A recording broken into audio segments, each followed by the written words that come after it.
Hello, Dr. Shaw here, and welcome to another episode of Teaching Humanity Remotely. So, I don't usually talk about politics because I want these podcasts to be open to everyone. I deliver them with the intention of sharing with everyone, and I don't believe that our differences should make us limited to each other. So I don't want to talk about politics because politics are such a hot button item. But for me, the issue of the two candidates that were running for president of the United States, trying to separate from the political views, I want to speak about the humanity of it all. When I was a teacher, I taught humanity every day, and I got to practice humanity with my students because the thing about young children is that they're open and inclusive and open-hearted, and they have the tendency to be able to accept someone who looks different or acts a little different if they're taught the value of that kind of acceptance. They're naturally open to different types of people, and they can show compassion and understanding, and it was a really beautiful thing. So although my job was to teach reading and writing and arithmetic, and I did do that with great dedication and determination, what I really enjoyed the most was teaching humanity daily, was celebrating all of the values that I think are so critical, illustrating that character really matters, that it's important to let a person have dignity. And given that fact, if I were to have a student in my classroom who felt good about themselves when they were making others feel bad, who said to people, children and adults, that they were stupid or ugly or they should not be respected, if spoken to in a way that didn't give respect, I would feel that I didn't deserve to be a teacher, because being a teacher of young children was a real honor to me and a real privilege, and I thought it was also my responsibility to ensure that I was teaching in a way that not only did I help children to be intelligent, but the reason to be intelligent is to use that intelligence for good and not evil. There are a lot of people who could be very smart, but they can do terribly dangerous things like a Hitler or some other leader that did horrible acts to humanity. So one of my daily intention was to ensure when I taught children that I didn't just stimulate their minds and teach them how to read and problem solve and write, but I also taught them how to be the best human being they could be so that they could contribute to society, and to really instill values of generosity and compassion and cooperation and courage and bravery and caring and kindness. And so when I woke up the day after the election, I felt like I needed to share with the people that I'm the closest to this little message. And I just wrote something very simple to my inner group, saying, now more than ever, let's remember to love each other, uplift each other, champion each other. It matters. Our humanity matters. Let's keep it. And I really feel like that's what I wanted to discuss. What I want to discuss is just let's remember that our humanity matters. So I will not do any podcast or post anything that will spread hate, because that is not what I stand for, and that is not helping anyone. It's not helping me be a better person. I am not against someone who sees things differently.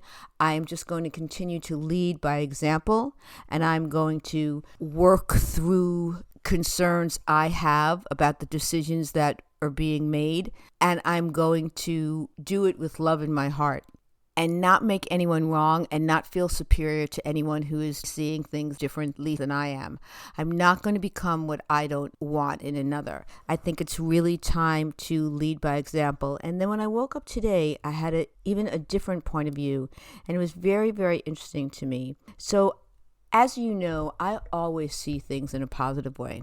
When I was diagnosed with an illness, I immediately saw myself healthy, and lo and behold, I became 100% healthy. So I am trying to see what happened with the election. That was a little stunning to me, why it happened. And by today, I think in a way, it had to happen for us to come to an equilibrium. There have been people who have been really unhappy, haters who have been able to articulate their hate, division in the world that was very, very clear, for a number of years since a few different elections. And now these people have gotten their voice heard.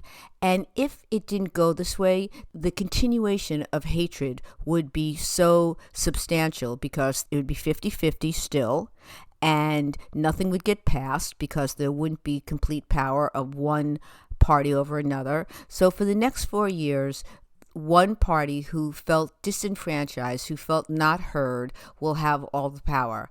And there could be some big extreme challenges that we'll face, but we're going to overcome them, and we're going to overcome them by living in hope, by surrendering when we need to, by not becoming what we don't like, and by making sure that we continue to show that character matters. We're going to lead with dignity by not making anyone else wrong, including ourselves, but not feeling hatred to our brothers and sisters, but actually having love for our brothers and sisters. And we're just going to continue to be our best. We are being called upon. We are being asked to be our best. And now's the time to do it, to not say the things that you don't like the other side saying about you, to not call people names, to not be disrespectful, but rather to know that this is a time for us to come back, to come together. And in our coming together, we will find our equilibrium.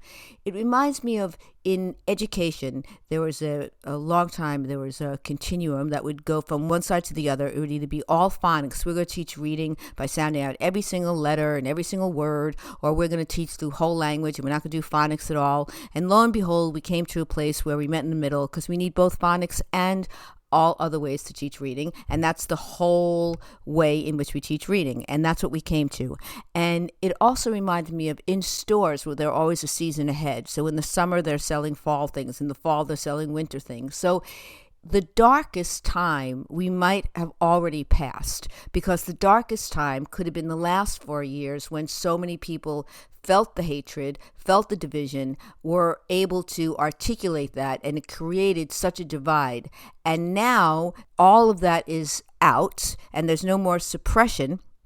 That could have been the darkest time, and we could be moving towards the light. We're already moving towards the light, and this might be the last hump that we have to overcome to get to the light. But we will come back. We will come back stronger than ever, standing with what we value as Americans. We'll come back and we'll have equilibrium.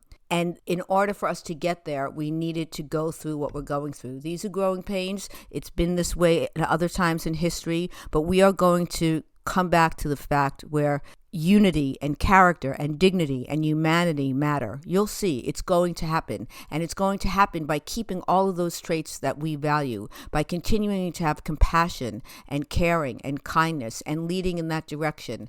Educate when we can, surrender when we must, knowing that we have a vision. And now the other side is getting to feel like their voices are heard, and they'll have some learning lessons, and we'll have some learning lessons, and we're going to all learn together, and the hate and division will subside, and we will meet in the middle. We will meet in the middle, and that is going to be very, very healing. So for now, we just need to keep our loved ones close, take care of one another, support each other, continue to lead by example, and pray for brighter days where the health and well-being of our brothers and sisters matter to us most again. It's going to happen. And in those moments when we get scared, don't go down the rabbit hole to negativity. Let's just remember to check in on one another, and most of all, love each other. We are all we have, and we are all we need. I truly believe that. So let's stay together. Let's not allow ourselves to be driven by fear, but rather motivated and acting from a place of love. Love is healing, and love is what we have to hold on to. And again, just remember, in history, there have been times like this, and to not allow the fear to paralyze us, but to rather take this opportunity to continue to spread the love. Now more than ever, we need that. And if we can model that to people who are different than us without making them the enemy, just seeing that they're different, and we're just going to lead and teach by example and modeling. And remember, when you start to sound like the person that you don't want to be, stop talking. Go inward. Pray. Do whatever you need to do. Meditate, take a walk, listen to music, have a cup of tea, a glass of wine.